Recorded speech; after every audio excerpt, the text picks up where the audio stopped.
Hey guys, welcome back to A Different Atheist Reads, A History of God by Karen Armstrong. Christy here.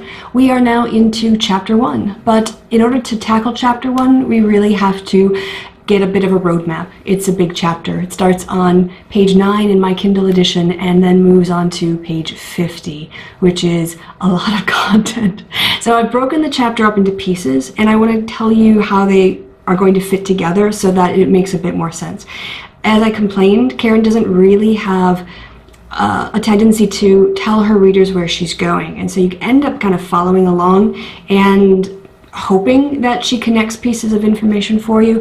I want to do a bit more than that. I want to be a bit more proactive. So I'm going to explain how I've broken up the chapters and why.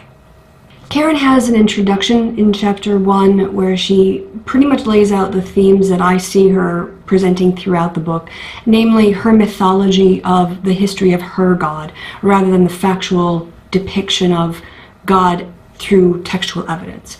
And so she starts off with some ideas and makes comments about the way in which modern people don't connect to myths and spiritual things the way people used to in the past.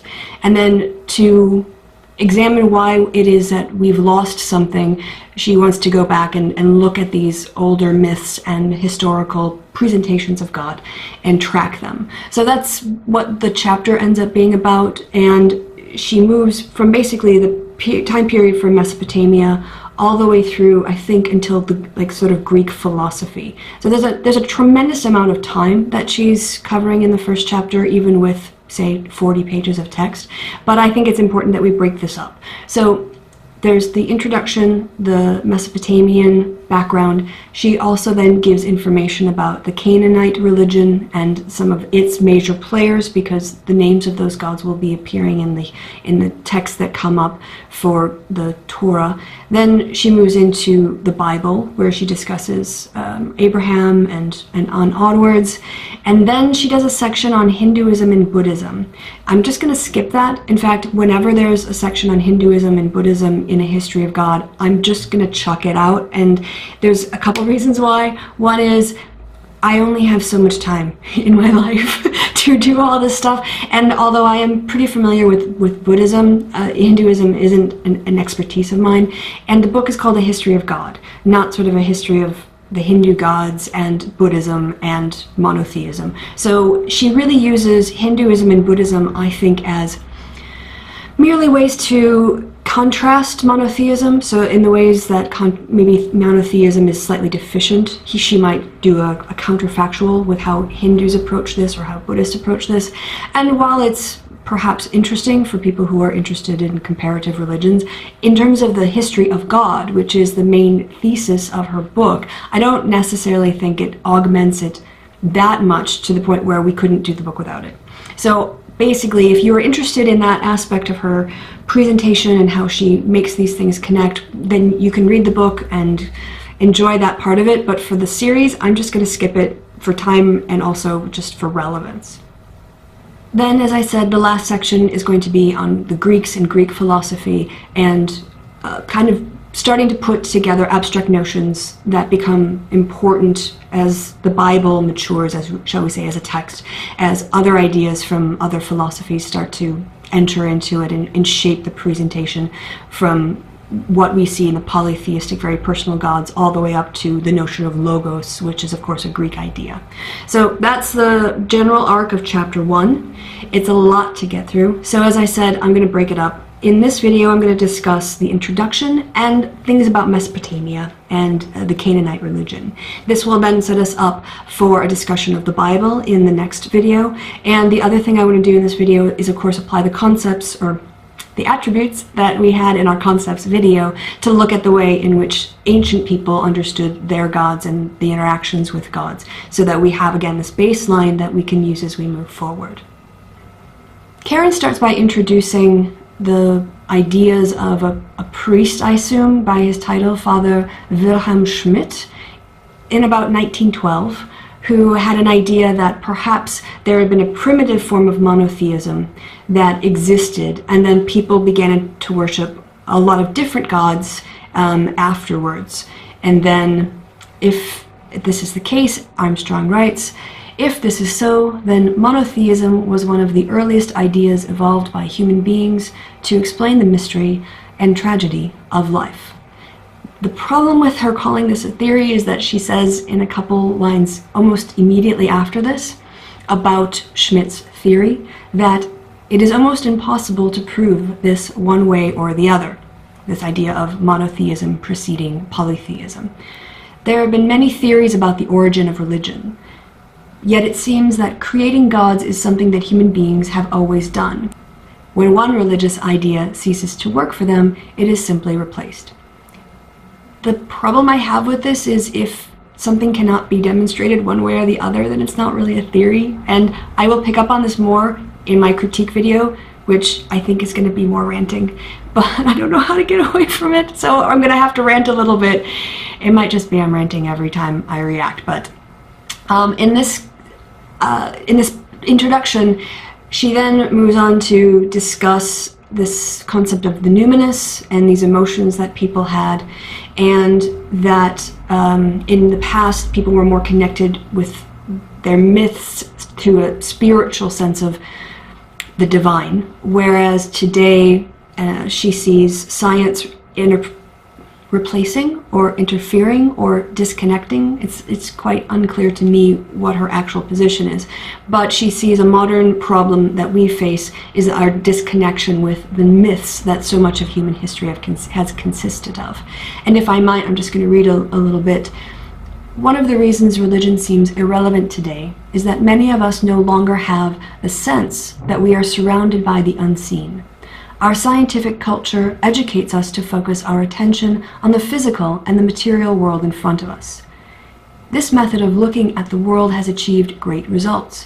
One of its consequences, however, is that we have, as it were, edited out the sense of the spiritual or the holy, which pervades the lives of people in more traditional societies at every level, and which once was an essential component of our human experience of the world. If we are losing things as a society, Karen has to be a bit more clear about what it is she thinks we are losing. And she does point to that in the first chapter. She says, to understand what we are losing, if, that is, he really is disappearing, we need to see what people were doing when they began to worship this God, what he meant, and how he was conceived. To do that, we need to go back to the ancient world of the Middle East, where the idea of our God gradually emerged about 14,000 years ago. Here she's transitioning from this speculation that maybe there was monotheism before polytheism, and then there was monotheism again, and the idea that people in the past had a different perception of reality, whereas our modern world is clouded or influenced, let's say, influenced by our scientific approach. And these are, I guess, the things that she wants to set up in order to contrast ancient people and their beliefs. In the next section of the book, what she does is discuss what she thinks we're missing, I think, is probably the best way to take this forward. And that is, she cites Rudolf Otto's notion of like the numinous, which, and I think it might just be better to quote, I'm not entirely sure what the numinous is, so I'll just defer to definition here. It can be any desire to explain the origins of the world or find a basis for ethical behavior. Sometimes it inspired wild bacchanalian excitement, sometimes deep calm, sometimes dread, sometimes awe, sometimes humility. So basically anything that's emotional and intense sounds to me like it could be a numinous experience. So that's, I think, an important connection point for Karen Armstrong, where the interface between humans and the reality of their God exists within these types of things that could be called the numinous. And she gives us several other examples of people trying to explain this idea, or other cultures that have similar ideas. There's not a lot of scholarship behind this, so but that's, again, the narrative that she's creating. One of the things that Armstrong insists on during the course of this chapter is the idea that people who held these myths were not holding them literally. They didn't actually think this was an accurate record of past events. She writes, "When people began to develop their myths and worship their gods, they were not seeking to find a literal explanation for natural phenomena. The symbolic stories, cave paintings, and carvings were an attempt to express their wonder and to link this pervasive mystery with their own lives. Indeed, poets, artists, and musicians are often impelled by a similar desire today." And she repeats this again, another page. "These myths were not intended to be taken literally, but they were metaphorical attempts to describe a reality that was too complex and elusive to express in any other way. Indeed, it seems that in the ancient world, people believed that it was only by participating in this divine life that they would become truly human." This, I think, captures the elevated extent to which Armstrong regards myths and the purpose of myths in a society and into an individual. And so this obviously is quite important to her as she moves through the book and he looks at the various ways that people do this. Myths, of course, for Armstrong then are a very important point of attempting to connect with and relate to the world, but I guess to not understand it in a scientific way. So I don't want to say too much about that in this video, but it does seem to her that myths and these emotional intensities are the things that she's looking at as driving the evolution or people's relationship with gods. Following this, what Armstrong does is go into Mesopotamian creation myths. The reason why they're important for her story is that the area that is Mesopotamia contains cultures that would influence what would eventually become the Jewish religion. So from the Mesopotamian religions and myths, you see in the influence into the Canaanite religions, and from the Canaanite religions spring Judaism. And she doesn't quite articulate very clearly that that's the path that we're going to be going on to, but that's the path we're going to be going on to. Now, I don't want to take up time reinventing the wheel. There are already videos out on YouTube that do a very good review, a much better review than I could do on the subject of Mesopotamian creation myths. I'm going to link 2 of them in the description box below. One of them is to a Yale like a religious literature course where it's looking at, I don't like to say the Old Testament because it seems to privilege the New Testament, so I prefer to use the term sort of Jewish scriptures more generally to apply to all of the writings, and then if I'm meaning the first 5 books, I'll talk about like the Pentateuch, but I tend to use the phrases Jewish scriptures and Christian scriptures, not Old Testament and New Testament, just for people who don't know. That course is on the evolution of the Bible and in terms of the Jewish religion and its faith and its evolution and development. So please check that out. The other video I'm going to link is by Evidence from his video series, which is focused on the book A History of God. And he does a very nice summary with graphs, and it's really good, really well done, that covers basically the things that you're going to find in chapter 1. So go ahead and check those out for a more expansive and also from the Yale course, a more academically grounded review of these creation myths and how we can see the patterns emerge in the Jewish writings. There are a few things I do want to point out in terms of the Mesopotamian myths that will be important as we move on. One is the parallel of the idea of waters and then things coming out of waters. There's also in the Mesopotamian myth, when Marduk defeats Tiamat, he cracks, I think, her open her body and uses it to form the sky and the earth, which, if you know about the firmament in the Genesis story, you can see the parallels there of the idea of dividing the waters and having the waters above and below. In this case, it's the body of a goddess and and the realm of human beings. It's not entirely mapped on, but there are similarities enough to point them out. The other thing is the creation of human beings come from, in the Mesopotamian creation myth, from a slain god, his blood and the dirt of the ground.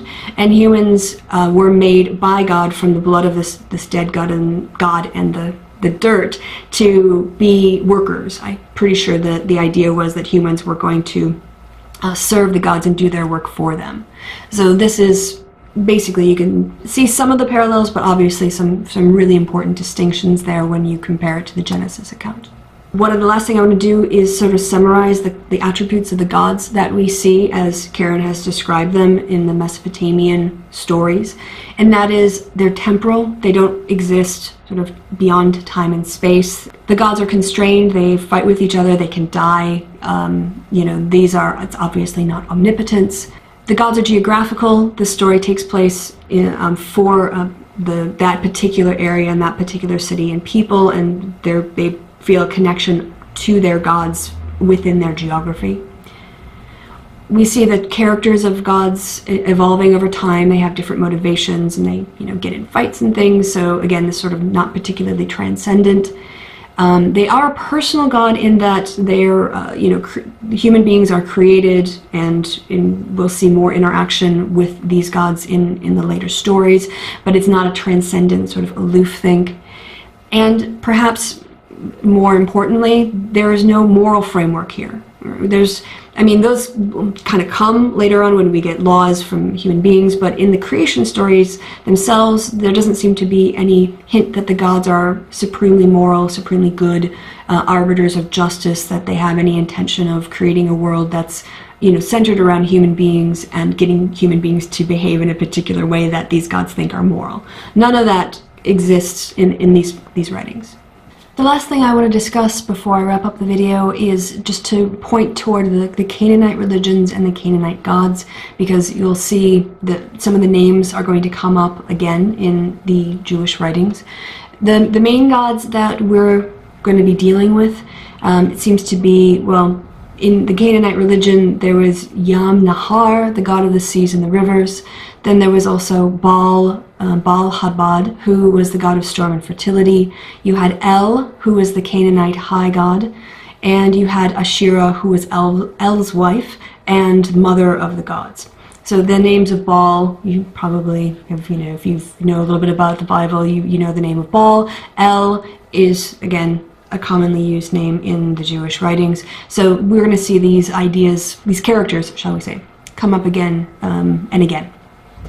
In the next video, what I will do is rant a little bit about the first chapter. We'll see how it goes. I don't know that it's going to be so much longer. It's going to be more, I guess, a geeky thing about presentation style. But if you enjoyed my last rant, watch it. I don't know that you're going to get a whole lot more out of it in terms of my critique, because, as I said, there are really good academic sources out there on YouTube already that you can go and look at it and investigate these questions a bit deeper yourself. So I'm not going to spend a whole lot of time doing academic cross-referencing and checking on everything. But in the next video, we are going to move into the Jewish writings. And I have a bit of a plan for that. This is the post-rant video, the next video about Karen's book. And what I want to do there is to try to make the time period a little bit more connected to our own experiences by looking at it in terms of what if we subtracted the years from today, how far back would we have to go to see the first writings from J or E, or when does the priestly source appear in terms of the timeline. And in the next video I'll explain how I did that, and I'll give a little timeline, and I think it will help give you a sense of perspective of actually how much time there is between these waves of literary development in the Jewish writings.